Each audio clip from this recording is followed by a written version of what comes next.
ये कहानी एक छोटे से गांव की है जहां एक लड़का रोहन अपनी माँ के साथ रहता था। रोहन बहुत मेहनती और समझदार था, लेकिन उसकी माँ बहुत बीमार रहती थी।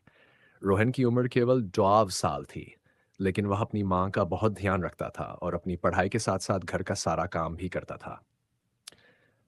गांव में एक पुराना पेड़ था जिसके बारे में कहा जाता था कि वह पेड़ जादुई है।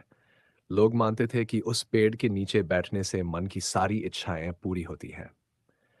रोहन ने भी इस पेड़ के बारे में सुना था, लेकिन वह इसे सिर्फ एक कहानी मानता था। एक दिन रोहन की माँ की तबीयत बहुत ज्यादा खराब हो गई।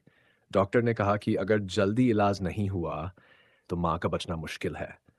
रोहन के पास इतने पैसे नहीं थे कि वह अपनी माँ का इलाज करवा सके। उसे बहुत चिंता हो रही थी। तब उसे उस जादुई पेड़ की याद आई। रोहन उस पेड़ के पास गया और उसके नीचे बैठकर माँ की सेहत के लिए प्रार्थना करने लगा। उसने दिल से कहा, भगवान मेरी माँ को ठीक कर दो, मैं कुछ भी करने को तैयार हूँ। अचानक पेड़ के पत्तों में से एक सुनहरी रोशनी निकली और रोहन के चारों ओर फैल गई। रोहन ने देखा कि उसके हाथ में एक चमत्कारी औषधि की शीशी थी। वह दौड़कर घर गया और माँ को वह औषधि पिलाई। कुछ ही समय में उसकी माँ ठीक हो गई। रोहन की खुशी का ठिकाना नहीं था। उसने उस पेड़ का धन्यवाद किया और यह सीख ली कि जब दिल से प्रार्थना की जाती है तो भगवान उसे जरूर सुनते हैं।